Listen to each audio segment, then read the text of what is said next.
Yes,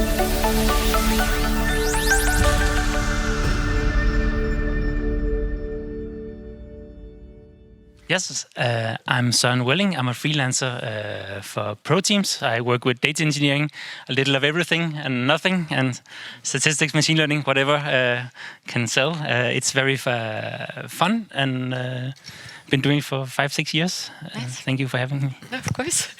Yes, I'm Annalena. I'm a management consultant. I've been independent for 5+ years, and I specialize in operational implementation.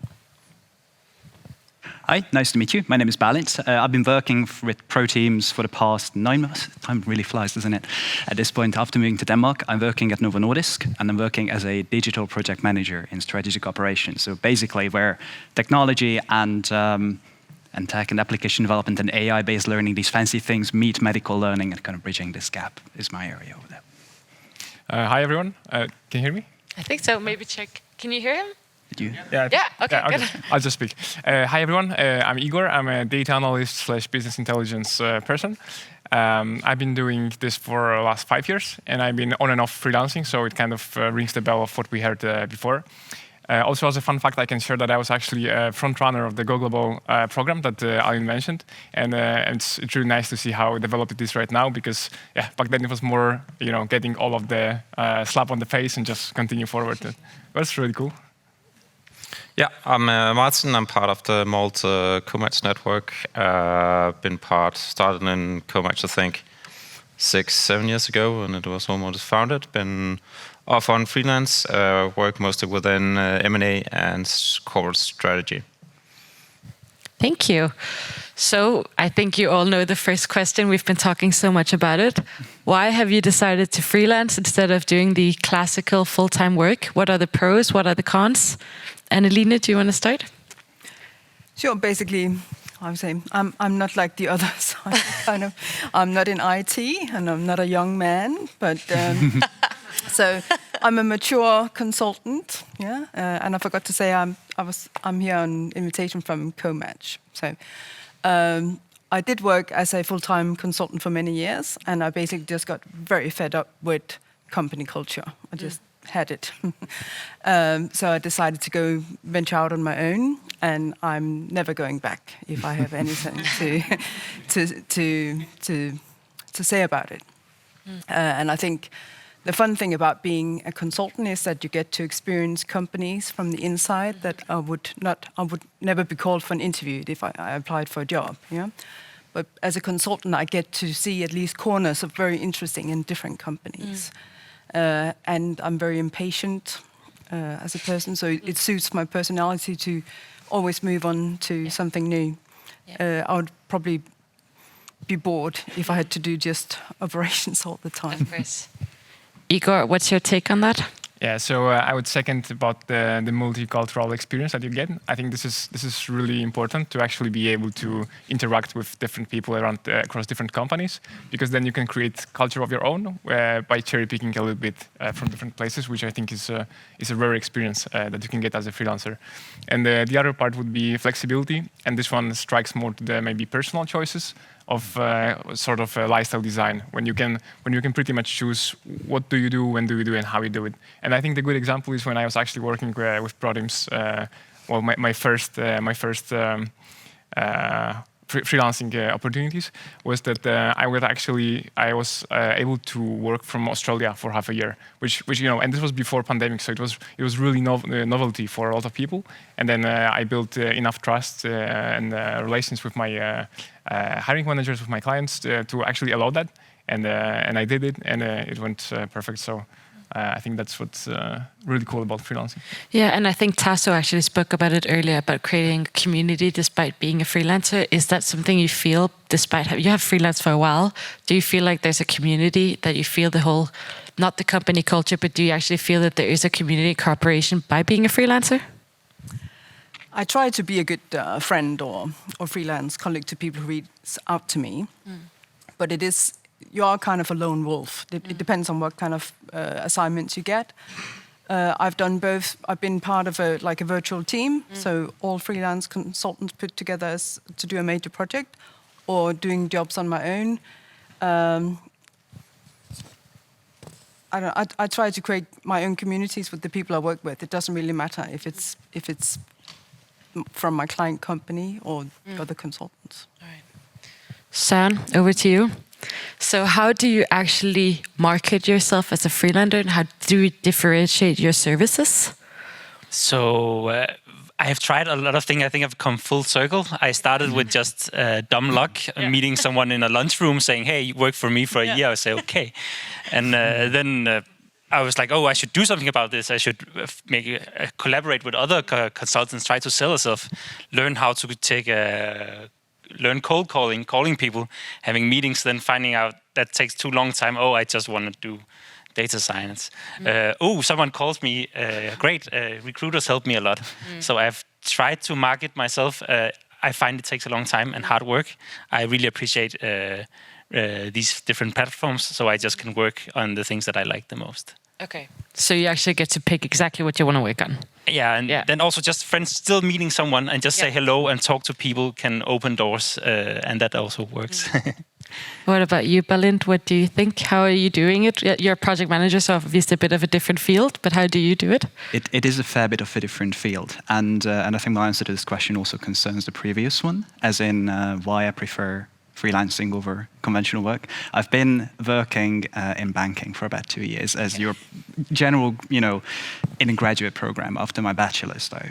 As a project manager, and over there, you basically get integrated into a system like a cog, so to say, right? Whereas as a project manager, and since then I had a bit of an entrepreneurial stint, these are the skills that I actually get to build on. And that is, I think, what I use to differentiate myself as well, and what I can express and kind of market myself by, as opposed to, fellow graduates who are getting recruited. There's someone who is being more self-sufficient, more proactive, because I notice the tendency that companies tend to, place freelancers on a bit more of a level playing field after being recruited, so to say. So if you have this proactive approach, and even working as an entrepreneur, as they say sometimes, this is something that you can shine with internally, and it's something people notice, within the organization. It gives a really good networking foundation as well afterwards. Okay. Martin, I can't quite see you, so I'm just going to move my chair a bit ahead here, so you're also included. So what do you actually, just to follow what Balint said, what do you think are the most important skills to have as a freelancer? Or qualities to say? Well, I think people hire us as freelancers, sometimes because we're simply the best in our field. We are, good answer. We are, to be honest, quite skilled. From my experience, we are far better than typically tier 2 consultants and also tier 1 consultants. We come in with maybe a more pragmatic way of working. We culturally go directly into the organization. We are just part of the team, basically. So if you hire a group of guys from Deloitte or McKinsey, whatever, they will be really the consultants. When we come in, we're like us, the person who are working professionally. And our co-workers just take us in. So that's really helped us in our work, but also the company culture, and makes us, our results magnificent, I think. Yeah. I mean, you're nodding. If you do have anything to say, just jump in. Otherwise, I'll just keep on shooting the questions. And that goes for you as well. Oh, yeah, question. Perfect.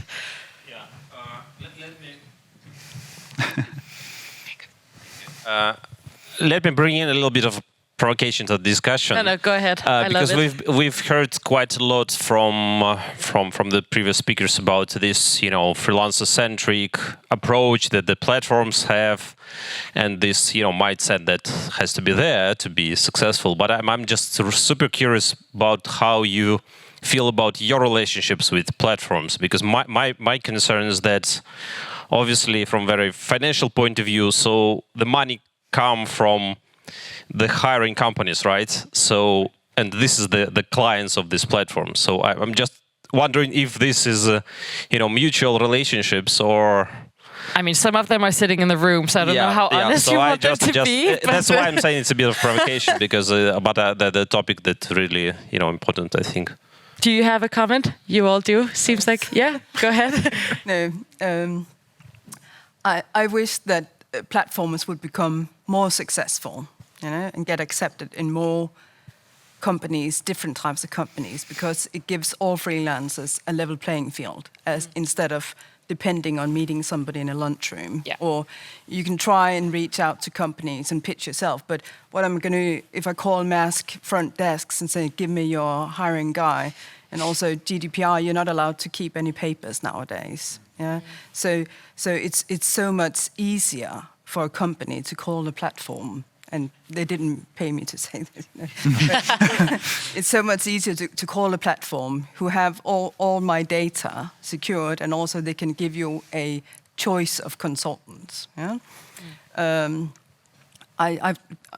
My biggest challenge as a consultant is to find new work. Yeah?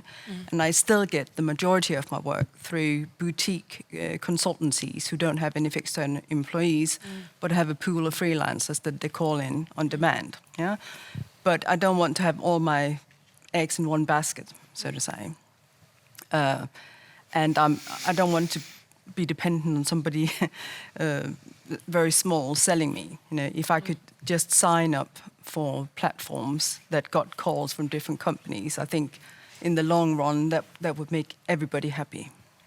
If I can add to that. Yeah, go ahead. So I think also 2 points from me. One would be help with getting interesting projects, because it is a difference to what we do. We're specialized maybe in some different. I do data analytics. I don't do maybe finding projects. So I would want my platform to help me with that. So find projects that suits me. And the other one that's I think most important for me is actually building the community. So it's great to do your job, and it's great to do it remotely. But sometimes you just you're stuck in your room. You don't have friends. Maybe you just maybe you're somewhere and you just do your work. So it's great to be part of something, because sometimes I feel that freelancers are seen maybe a little bit like. At least that's my impression, maybe like more transactional, kind of soldiers, kind of, okay, now do the job and we're all good. So it's great to have this feeling of being part of a community somehow. Yeah, go ahead. I can allow your question now. It's a little bit down that road as well, because we heard a lot about platforms building community as an important part and not being transactional. If we look aside from interesting, attractive work, which I guess is the number one priority for freelancers, it certainly is for ours. If we look aside from that, what would be your one ask to platforms in terms of how they could improve your life as a freelancer? Can I? Yeah, for sure. So I think to me it's also something that's connected with one of the biggest cons of freelancing, is how do I make sure that I self-develop, because it's a little bit of a trap where you're great at something, so you're hired to do this job. So maybe you don't have space to, develop further. And I think this is the spot that would be the most important to me. Yeah. Another question over there. Yes, thank you. I'm wondering about the benefits and perks that regular companies give to their employees versus what you guys are doing to protect yourselves, look at pension plans, insurance perhaps. How do you do it? Are any platforms offering such things? Because we're way behind in the Middle East. We don't have any of all this to individuals or freelancers. So I would be interesting to hear, is this something that you would want to look at, especially when you're a one person versus, doing the insurance or the pension plans or other perks that you're interested in? Thanks.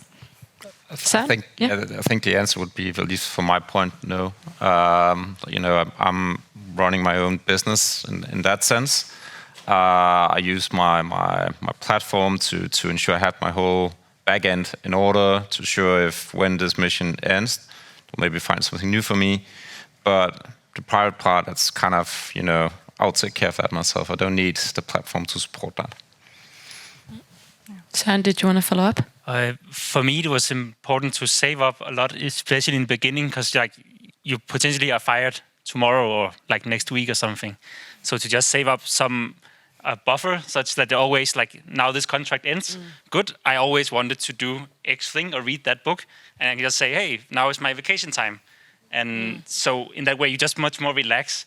So, and then the whole freelancing is not a worry of will I get fired tomorrow? You don't worry, but you just need to put aside to that buffer, and then everything is good for. I think. Just one comment from my side would be that I think it's a problem in the beginning. So once you figure that out, it's not a problem anymore. So I don't think there should be like a continuous support from the platform. Maybe it's a barrier to entry for younger professionals, but then when you get that, it's not that hard actually to figure it out. Yeah, and also I think also when we do the job, I think we also freelancers because we're quite skilled in what we actually do. So, the company might throw us out tomorrow, but I bet we have maybe 2-3 competitors who will call us. So,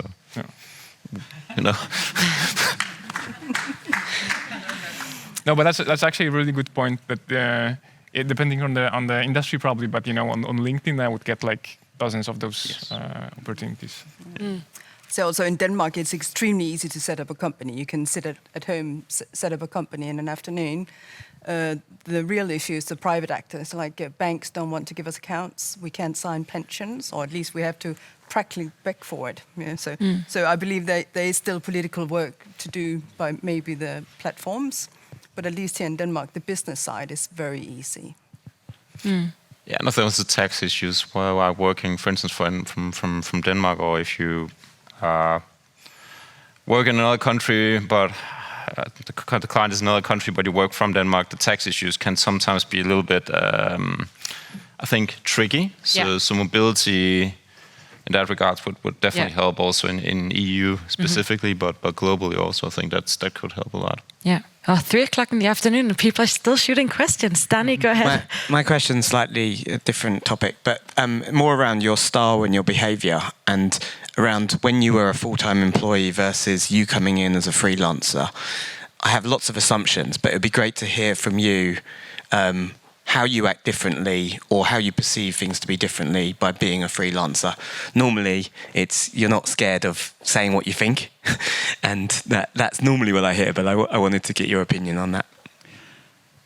I don't think it's possible to apply this in a very generic fashion because everything really depends on corporate and team culture, at least in my case specifically. I think it's important as a freelancer to get a feel for that, and you consciously kind of like signal that you want to be part of this team, but on the other hand, and you never forget that you are at some level in this transactional arrangement with the company itself.